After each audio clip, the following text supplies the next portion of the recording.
So let's watch. One of the reasons that so many businesses settle in the DC metro area is because of our wonderful school systems. We invest in learning through our community, teachers, and great universities.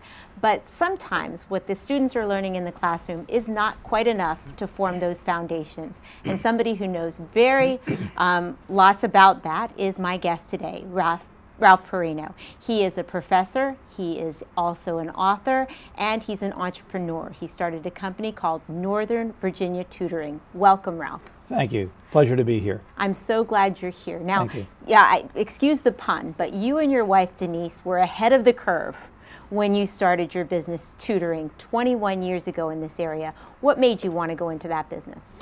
Well, at the time I was just beginning my doctorate in education at George Mason, and I was working for a tutoring service in McLean, and realized that helping children and helping young adults was very rewarding.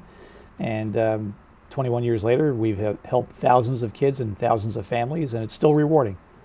It's interesting. I asked you earlier, and I'll tell our viewers that you mentioned you don't really do any advertising, which is remarkable because there's so much competition in this industry. It's an $11 billion a year industry in the United States. So how do you do it? Where do your customers come from? When we first began the business, we did do advertising, but we've been around for 21 years. We offer extremely high quality tutoring services, and word of mouth and internet. The internet changed everything, really, but word of mouth. So between word of mouth and referrals and internet, we don't need to advertise anymore. We advertise very little. We advertise a few on a couple of high school online newsletters, and that's pretty much it. So after 21 years, the word's around that we offer excellent service, and people come to us. Now you tutor from K all the way through the GRE and SAT prep. So tell me, has the technology changed the way that people request services or how your tutors go about reaching students? We offer the option of online tutoring. We have several tutors who do online tutoring using Whiteboard, but it's a very minimal amount. Most people and most students who need tutoring, and most parents who want tutoring for their kids want it in their home. They want the same type of tutoring, to be honest with you, that Thomas Jefferson got in 1752 when he was tutored by the elite society. So in-home tutoring at the kitchen table, one-on-one, where a tutor can focus specifically in on what the issues are, is what most people who call us are looking for. But we do offer digital online tutoring also. So what's really important, I think, just like in any learning environment, are the people that are doing the tutoring. So how do you find an excellent staff? Do you advertise? What do you do? We have not advertised for a tutor in about 15 years. We get most of our tutors through, again, word of mouth and referrals from teachers, from other tutors, from principals and assistant principals, through the internet. Our website is, I think, excellent. So people see the website and they speak to me and they speak to our staff and realize that we're a good, solid company, been around for 21 years. We treat our tutors with professional respect. We pay them well. We treat them with dignity. We always back them up. They know that. They're always paid on time. There's no question about that. And so the result is that we have outstanding tutors. In addition, every tutor I've hired for 21 years, I've hired in my office, face-to-face. I've asked them lots of questions. I personally check references, and we do complete nationwide criminal background checks. You mentioned one question you always ask your potential tutors. The first question I ask potential tutors, and I've asked it for 21 years, and the question is very basic. Do you enjoy the company of children and young adults? Tell me why, and is there any kid left in you?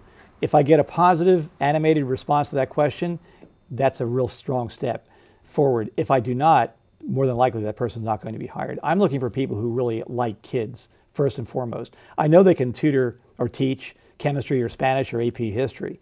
That I know. I'm looking at their resume. I know that already. What I don't know is, can they relate to kids? And when they walk into somebody's kitchen, does the kid light up and say, oh, so-and-so's here again? Or do they roll their eyes and say, oh my God, so-and-so's here again? And that's not what parents want to see. That's not what they want. At the dinner table, they don't want to hear you're wasting your money and you're wasting your time. They want to hear, I love my tutor and this is helping me.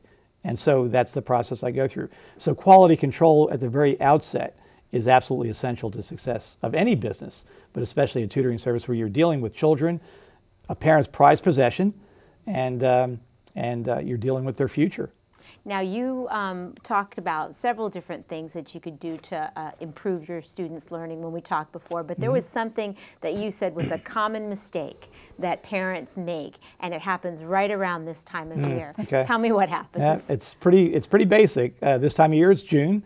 AP exams, all the various IB exams, SOL exams, everybody's winding down, and summer's about ready to hit, and you've got 10 weeks for the brain to atrophy and for kids to sit back and do nothing, which is the wrong approach. Parents who take a proactive approach and students who take a proactive approach are far better off, but selling that to parents and students is a very hard thing to do. We tell parents that if your child is having difficulty with math, reading comprehension, or any other subject area, and it's June, and you're going to allow 10 weeks for your child to sit back and do nothing, and wait until October 4th, 5th, or 6th when interim grades come out and hit the panic button, oh my there's goodness, there's not much we can do. So take a proactive approach. So this is just not, this is a lesson for parents. They need to start thinking Absolutely. about when the children have time over the summer, take some time and factor in some opportunities for tutoring. I also want to recommend to parents their own reading, because you wrote a book and it's called Issues and Strategies, Concerns in Education Today. And a lot of this book has come from writing that you've done over the years, writing that I've read on your blog. You offer some excellent advice, because not only are you an entrepreneur, but you also are an adjunct professor at Northern Virginia Community College. So you know all about what students need to be prepared for future.